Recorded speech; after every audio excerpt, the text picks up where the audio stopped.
దాదాపుగా 1200 మెగావాట్ల ప్లాంట్లను పూర్తి అయిపోయి సింక్రనైజ్ చేసి మీరు కనెక్షన్ తీసుకోండి అని చెప్పి మొర్రోమంటే 2-3 నెలలుగా సతాయిస్తున్నారు. దీంట్లో ప్రధానంగా ఇద్దరు అధికారులు, రెడ్కోకు సంబంధించి ఒక అధికారి, ఎనర్జీ డిపార్ట్మెంట్కి సంబంధించిన ఒక అధికారి, ఇద్దరు పూర్తి స్థాయిలో దీంట్లో నిమగ్నమై 3 నెలలుగా వాళ్ళని సతాయించి చివరికి మీకు రేటు తక్కువ చేస్తాం, వాళ్ళని రకరకాల పద్ధతుల్లో భయపెట్టించి డబ్బులు వసూలు చేసే, డబ్బులు గుంజే ప్రయత్నాలు చేసిండ్రు. ముందు ఒక ప్లాంట్కి 10 లక్షలు అన్నారు, తర్వాత మెగావాట్కి 10 లక్షలు అన్నారు, ఆఖరికి మొత్తం మీరు ఎంత పెట్టుబడి పెట్టిరో పెట్టుబడి మీద 10% కావాలి, 20% కావాలి అని డిమాండ్ చేసి పాపం వాళ్ళు బ్యాంకు లోన్ మీద పడుతుంది. ఇప్పుడు 3 నెలల నుంచి వెళ్ళి కిస్తీ కడుతున్నారు. ఓ దిక్కు ప్లాంట్ పూర్తయింది, కనెక్షన్ ఇస్తే పవర్ జనరేట్ అవుతుంది, కానీ ఇవ్వకుండా సతాయించి నిన్న ఆకస్మికంగా ఆయన అధికారి మీది 280 పైసలు అవుతుంది, 290 పైసలకే ఇవ్వాల్సి ఉంటుంది అని చెప్పి కేంద్ర ప్రభుత్వమే స్వయంగా ₹3.13 ప్రకటిస్తేనే వీళ్ళందరూ కూడా మాకు గిట్టుబాటు అవుతుంది, మేము చేతుల నుంచి పెట్టిన పెట్టుబడి కావచ్చు, తీసుకున్న బ్యాంక్ లోను కావచ్చు, ఆ వడ్డీ ఓను మాకు ఏదైనా ఇంత మిగులుతుంది, నెలకు 1,50,000 మిగులుతాయి అని చెప్పేసి అని పాపం వాళ్ళు పెడితే ముందుగానే కనుక డబ్బులు అడిగితే మిగతా అన్ని పథకాలు అడిగినట్టు ఫైనాన్స్కు పోతే 10% ఇస్తేనే రిలీజ్ చేస్తాం, 15% ఇస్తేనే రిలీజ్ చేస్తామని అడిగినట్టు, భూముల కొరకు పోతే ఫైల్ క్లియర్ చేయమని పోతే 30% ముందే అడిగినట్టు అడిగితే వీళ్ళు రారని చెప్పి పాపం అమాయకులైన వాళ్ళందరినీ కూడా దాంట్లోకి దించి ఇవాళ పాపం వాళ్ళను హింస పెట్టి మళ్ళీ ఒక్కొక్కరిని ₹1 కోటి పైన తీసుకురావాలి, 2 కోట్లు తీసుకురావాలని చెప్పి మెగావాట్ ₹1 కోటి ఇవ్వాలని చెప్పి దుర్మార్గమైన పద్ధతుల్లో ఇవాళ ఈ రాష్ట్ర ప్రభుత్వంలో ఉండే పెద్దలు వాళ్ళ రక్తం తాగుతున్నారు. నేను డిమాండ్ చేస్తూ ఉన్నా, బట్టి విక్రమార్క గారు, ఇందులో కొంతమంది పెద్ద మనుషుల పేర్లు వినబడుతున్నాయి, మీరు వెంటనే చర్యలు తీసుకొని సంబంధిత అధికారులా లేదా దీని వెనకాల రాజకీయ నాయకులు ఉన్నారా, మీరే ఉన్నారా, దాన్ని పరిష్కారం చేయాల్సిన బాధ్యత మీ పైన ఉంది. ఎందుకు చేస్తలేరు? నిన్న సడన్గా మీ ఉన్నతాధికారి వాళ్ళని భయపెట్టిస్తూ మీరు దడదగ్గియాల్సి వస్తుందనే మాట ఎట్లా మాట్లాడుతున్నాడు? మీరు చెప్పిన స్కీములే కనుక వాళ్ళని పెట్టి ఆఫర్ చేసినప్పుడు కేంద్ర ప్రభుత్వమే స్వయంగా ₹3.13 నిర్ణయించి మీ డిస్కమ్లతో అగ్రిమెంట్స్ చేసుకోండి అని చెప్పినప్పుడు ఇవాళ అమాయకులైన వాళ్ళను అప్పుల పాలు చేసి ఏ రకంగా హింస పెడుతున్నారు? దీని మీద వెంటనే తగిన చర్యలు తీసుకోకపోతే తప్పకుండా ఇందులో ఆర్థిక మంత్రి, ఎనర్జీ మంత్రి కూడా పాత్ర ఉందని భావించాల్సి వస్తుంది. ఇప్పటి వరకు అధికారుల లెవెల్ని జరుగుతుంది అది. దీని మీద చర్యలు జరగకపోతే తొందరలోనే అధికారుల పేర్లు కూడా బయట పెడతాం, అన్ని ఆధారాలు కూడా బయట పెడతాం. మంత్రికి కనుక అందులో సంబంధం లేకపోతే, ఒకవేళ ముఖ్యమంత్రి ఆఫీస్కే సంబంధం ఉన్నా వెంటనే వాళ్ళకి న్యాయం చేయాలని చెప్పి మేము డిమాండ్ చేస్తూ ఉన్నాం. అంతేకాదు, ఇవాళ వడ్ల కొనుగోలు పూర్తయింది అని చెప్పి ప్రకటించారు. ఇంత మించిన దుర్మార్గం ఇంకొకటి లేదు. ఇవాళ అనేక కొనుగోలు కేంద్రాల్లో వడ్లు అక్కడ ఉన్నాయి. మేము తీసుకుపోయి చూపిస్తాం. ఉత్తమ్ కుమార్ రెడ్డి వ్యవసాయ శాఖ మంత్రి, ఎవరు వస్తారో రండి. రైతులకు నీళ్ళు ఇవ్వలేదు, రైతు బంధు ఇవ్వలేదు, కరెంట్ చక్కగా ఇవ్వలేదు. అయినా నానా కష్టాలు పడి రైతు పంట పండిస్తే సిగ్గు ఎగ్గు లేకుండా 15 రోజుల క్రితమే ప్రకటించుకున్నారు, పత్రికలలో యాడ్స్ చేసుకున్నారు. 1,50,00,000 మంది దగ్గర కొన్నాం, 35 లక్షల మంది రైతులకు 35,000 కోట్లు ఇచ్చినాం, 1,50,00,000 టన్నులు కొన్నామని సిగ్గు అనిపించాలి కొంచెమన్నా. యాడ్ వేసుకున్న వాడికి, అందులో ఫోటో వేసుకున్న వాళ్ళకి. ఇంత ద్రోహం. రైతుల మీద ఒడ్లు కూడా మొత్తం కొనుగోలు చేయాలని చెప్పి డిమాండ్ చేస్తూ ఉన్నాం బీఆర్ఎస్ పార్టీగా. ఇంకా మళ్ళొక దుకాణం పెట్టబోతున్నారు. రైతు బంధు పేరు మీద ఇప్పటి వరకు వీళ్ళు రైతు భరోసా పేరు మీద ప్రభుత్వ ఖర్చుతో పెట్టిన మీటింగ్లకే ఎక్కువ ఖర్చు అయింది రైతులకు ఇచ్చిన దానికంటే. రైతు భరోసా పేరు మీద వీళ్ళు ఇచ్చిన నిధులతో పోలిస్తే ఎకరానికి ఓ మీటింగు, మళ్ళీ ఒక ఎకరానికి మళ్ళీ మీటింగు, పెడతామని ఓ మీటింగు, ఇస్తామని ఒక మీటింగు, దానికి అడ్వర్టైజ్మెంట్లు కోట్ల కొద్ది పెట్టి మీ బాకాలలో ప్రజల్ని జోకొడుతున్నాం అనుకుంటున్నారు, ప్రజల్ని నిద్రపుచ్చుతాం అనుకుంటున్నారు మీ అడ్వర్టైజ్మెంట్ల పేరు మీద మీకు బాకాలు ఉదయ వాళ్ళతోని. కానీ తిరుగుబాటు చేసే పరిస్థితి వస్తుంది, రైతులు తన్నే పరిస్థితి వస్తుంది మిమ్మల్ని. ఇక నిన్న ఆ పిసిసి అధ్యక్షుడు మాట్లాడతాడు, పాపం ఆయన చూస్తే జాలేస్తుంది. బీఆర్ఎస్ పోయింది మళ్ళీ రాదు, బీఆర్ఎస్ఏ రాకపోతే ఎందుకు భయపడుతున్నారు మరి కేటీఆర్ పర్యటనలు చూసి? కాసేపు కేటీఆర్ రోజుకో పర్యటన చేస్తుండు, రోజుకో పర్యటన చేయకుండా ఇంటికి అడుగుతుంటాడు ఆయన. కేటీఆర్ ఉన్నదే మీ భర్త పడటానికి, మీ పని పడటానికి. బీఆర్ఎస్ వస్తుందో రాదో చక్కగా పక్కన పెట్టి, కానీ మొట్టమొదటి నీ పదవి ఎన్ని రోజులు ఉంటుందో చూసుకోవాలి పిసిసి ప్రెసిడెంట్. ఎందుకంటే నీ ముఖ్యమంత్రే నీ మీద బ్రహ్మాండమైన ప్రచారం చేస్తున్నాడు. ఈయనంత పనికి మాలిన పిసిసి అధ్యక్షుడు ఒవ్వడు రాలే ఇప్పటివరకు, మొత్తం దాన్ని గాంధీ భవన్ పోయి బీర్ భవన్ చేసిండు, ఆడ చూసిన ఖాళీ వడ్డీలే కనబడుతున్నాయి ఈయన వచ్చిన కాంచి అని చెప్పి నీ ముఖ్యమంత్రి బాకాదారులే చెప్తున్నారు. నీ కేసులో వస్తుంది మొదలు.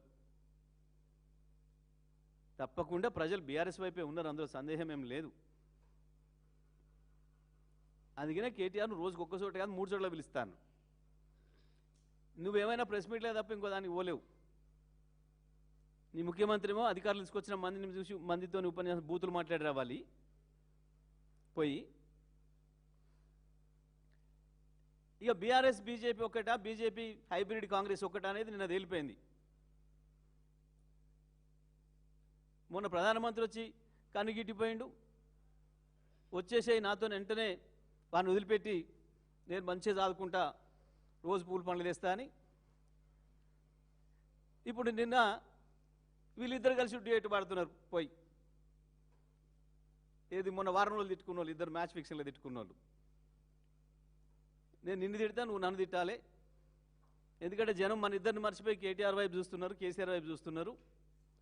జనం మన ఇద్దరిని తిట్టుకున్నట్టు కొట్టుకున్నట్టు చేస్తే మనకే చూస్తారు అని చెప్పి మొన్నటిదాకా డ్రామాలు చేసి 2 రోజులు ముఖ్యమంత్రి అడగంగానే పేపర్లలో రైల్వే మంత్రితో నువ్వే కలిపేయాలనగానే ముఖ్యమంత్రి పిఏ పనిచేస్తానడా కేంద్ర మంత్రి కిషన్ రెడ్డి? కల్పించి ఆడ డ్యూయట్లు ఎందుకు వాడుకున్నట్లు వాడుకున్నారు? రాష్ట్ర ప్రజలకు ఇప్పుడు బహిరంగంగా అర్థమవుతుంది ఎవడు ఒక్క జట్టో. పేరుకు కాంగ్రెస్లో ఉన్న ఈ హైబ్రిడ్ ముఖ్యమంత్రి 100% ఎప్పటికీ మోడీ జట్టే, అందులో సందేహం లేదనేది కనబడుతుంది. ప్రజలకు స్పష్టమైన ప్రత్యామ్నాయం, ప్రజలకి, ఈ రాష్ట్ర ప్రజలకు శ్రీరామ రక్ష కేసీఆర్ నాయకత్వమే తప్ప ఇంకోటి కాదు అనేది స్పష్టంగా తేలిపోతుంది రోజు రోజు. ఇవాళ మళ్ళీ నాటకం మొదలుపెట్టాను. వానకాలం రైతు భరోసా ఇస్తాను, యాసంగి నీ తాతిస్తాడా? ఇచ్చినవా యాసంగి మొత్తం ఇప్పటి వరకు నువ్వు ఇస్తానన్న రైతు భరోసా 15,000 కాదు, ఇంకా నువ్వు తర్వాత మాట మార్చి ఇచ్చిన 12,000 లెక్క ప్రకారం చూస్తే కూడా 30,000 కోట్లు ఇవాళకి రైతులకు బాకీ ఉన్నావు.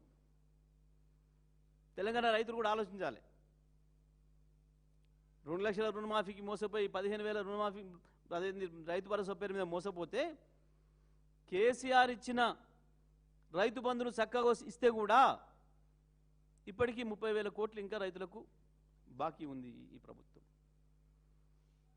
మరొక డ్రామా ఎందుకు అంటే అక్టోబర్లో మళ్ళీ ఏదో ఎలక్షన్ పెడతామని చెప్పేసి అని ఎస్ఐఆర్ అయిపోగానే ఎన్నికలు పెట్టడానికి సిద్ధమవుతున్నారని చెప్పి మళ్ళీ రైతుల్ని మోసం చేయడానికి మరొక డ్రామా. మేము డిమాండ్ చేస్తున్నాం, తప్పకుండా వానకాలం ఇవ్వాల్సిందే, యాసంగిది ఇంకా అంత ముందుది కూడా పూర్తి చేయాల్సిందే, రైతాంగానికి బాకీ ఉన్న ప్రతి రూపాయి ఇచ్చి తీరాల్సిందే.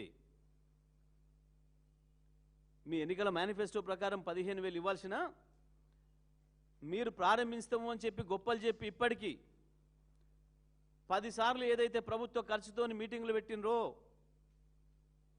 రైతుల్ని తీసుకొచ్చి మీకు ఇస్తున్నామని ప్రతి ఎన్నికల సందర్భంగా ప్రభుత్వ ఖర్చుతోని బహిరంగ సభలు పెట్టి మీకు ఇస్తామని చెప్పి మోసం చేసినరో, దాని ప్రకారం ఒప్పుకున్న 30,000 రూపాయలు కూడా రైతాంగానికి 30,000 కోట్లు అంటే దాదాపుగా ప్రతి రైతుకు 30 కోట్ల రూపాయలు పైగా 30,000 రూపాయలు పైగా ఒక్కొక్క రైతుకు ఒక్కొక్క ఎకరానికి బాకీ పడింది ప్రభుత్వము. అది తీర్చాలి, తప్పకుండా అది ఇచ్చి తీరాలి. మేము డిమాండ్ చేస్తూ ఉన్నాం. ప్రత్యేకించి నేను ఆర్థిక శాఖ మంత్రి, ఎనర్జీ శాఖ మంత్రిని డిమాండ్ చేస్తూ ఉన్నా, నీ శాఖలో జరుగుతున్న 1000 కోట్ల కుంభకోణం ఏదైతుందో తప్పకుండా వెంటనే వాళ్ళని కనుక పిలిచి సింక్రనైజ్ చేయకపోతే అందులో నీ పాత్ర కూడా ఉందని చెప్పి చెప్పాల్సిన పరిస్థితి వస్తుంది. ఇంకోటి కూడా ఉంది స్కామ్, దాన్ని కూడా తొందరలోనే చెప్తాం. నీ గ్రీన్ పవర్ పేరు మీద 2-2.5కు దొరుకుతుందని చెప్పి మీరే 10 ఏళ్ల నుంచి వెళ్ళి వదిలిన ఐడల్ పవరు ఎట్లా 7 రూపాయలు 8 రూపాయలు పెట్టుకుంటామో దాని లెక్కలు కూడా వస్తున్నాయి. తొందరలోనే దాన్ని కూడా బయట పెడతాం.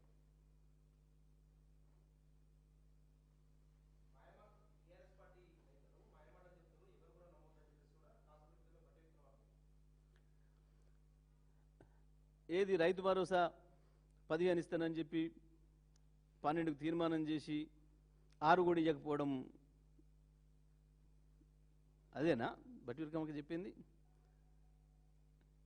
లేదా 2500 ఇస్తామని చెప్పి ఓట్లు వేయించుకొని ఇవ్వకపోవడం అదేనా మాయమాట? అంటే 2 లక్షల ఉద్యోగాలు ఇస్తాము అని చెప్పి కేవలం 5,000కు నోటిఫికేషన్ ఇచ్చి చేతులు దులుపుకోవడమేనా మాయమాటలంటే? పాపం ఆడపిల్లలకు కూడా స్కూటీలు ఇస్తామని చెప్పి కాలేజీ పిల్లలను కూడా మోసం చేసిన మొట్టమొదటి ముచ్చట 5 లక్షలు ఇస్తాం, మీకు కార్డు ఇస్తాం, 10 పాస్ అయితే 10,000, 12 పాస్ అయితే 20,000, 15 పాస్ అయితే 30,000. ఇదేనా మాయమాటలు? అంటే ఇవేనా బట్టి చెప్పిన మాయమాటలు? ఇంకేమైనా ఉన్నాయా? ఆటో కార్మికులకు నెలకు 1000 ఇస్తాం, రైతు కూలీలకు నెలకు 1000 ఇస్తాం, ఇయేనా మాయమాటలు? ఇంత మించిన మాయమాటలు ఉంటాయి ఎక్కడ ఈ ప్రపంచంలో? మాయమాటలు, మోసపు మాటలు, ద్రోహం మాటలు ఈ కాంగ్రెస్కి అలవాటు.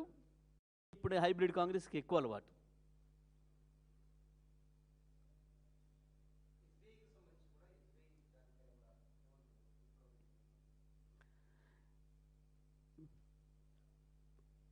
ఒక బ్యాంకుతో కూడా పంచాయతీ పెట్టుకొని ఒక జాతీయ బ్యాంకు మీద కూడా ఆరోపణలు చేసి ఒక బ్యాంకును కూడా భయపెట్టించే వాళ్ళని బ్లాక్మెయిల్ చేసి చేయగలిగిన మునగాడంటే ఈ హైబ్రిడ్. హైబ్రిడ్ అంటే మీకు అంత అర్థమై ఉంటుంది అనుకుంటా. చంద్రబాబు మోడీల క్రాసింగ్లో వచ్చిన బ్రీడ్ ఇది హైబ్రిడ్ అంటే. చంద్రబాబు మోడీల క్రాసింగ్తో దుష్ట ఆలోచనలతో పుట్టిన బ్రీడ్ హైబ్రిడ్ ముఖ్యమంత్రి తెలంగాణ రాష్ట్రాన్ని పరిపాలిస్తుంది. ఇవన్నీ ఒకటే.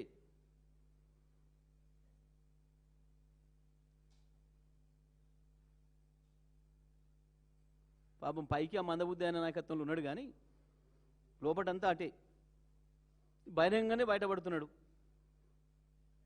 అయినా రాహుల్ గాంధీతో ఏమీ కావట్లేదు, చేతకాకుంటున్నాడు. ఇంత ఓపెన్గా ప్రధానమంత్రి బహిరంగ నాతో రమ్మంటాడు. ఈయన అడగంగానే ప్రతి ఒక్క మంత్రికి ఇంటర్వ్యూలు ఇస్తారు. ఈయన బ్లాక్మెయిల్ చేస్తే ఈయన నువ్వు నన్ను కల్పిస్తావా కలిపి అనగానే ఇక్కడున్న కేంద్ర మంత్రి, వాస్తవానికి కేంద్ర కేబినెట్ మంత్రి అంటే ముఖ్యమంత్రితో సమానమైన ర్యాంక్, కానీ ఈడ తిట్టుకొని పోయి ఢిల్లీలో డ్యూట్లు వాడతారు. అందుకే ధైర్యంతోనే జాతీయ బ్యాంకును కూడా బ్లాక్మెయిల్ చేయగలుగుతున్నాడు.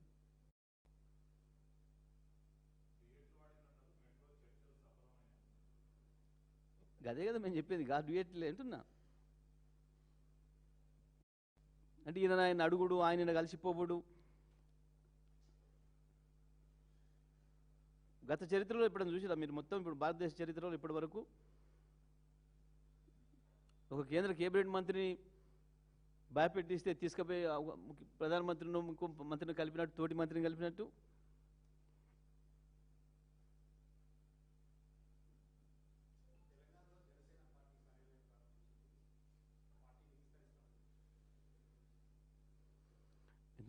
ఒక్కనే భారతదేశం అందరూ పెట్టుకోవచ్చు, ప్రపంచం అందరూ పెట్టుకోవచ్చు, మాకేం అభ్యంతరం లేదు.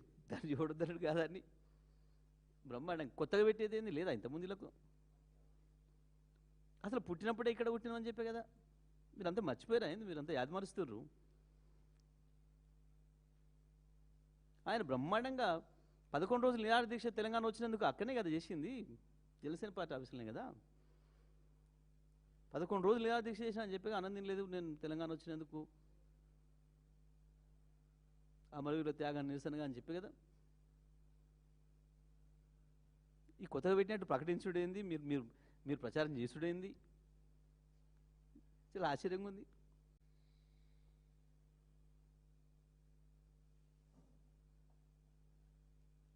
నిజంగానే మీకు ఇలా కొత్త పెట్టినట్టు కనిపించిందా? ఉన్నదేనా ఎప్పంచు ఓటు ఏదో ఉన్నట్టు లేని ఉన్నట్టు సృష్టించి ఉన్నది లేనట్టు ఓ డ్రామా కంపెనీ పెట్టి ఆయన వస్తానంటే ఈయన ఆపిందంటే ఎవడొస్తే ఎవడా అప్పుడైంది నాకు అర్థం కాలే.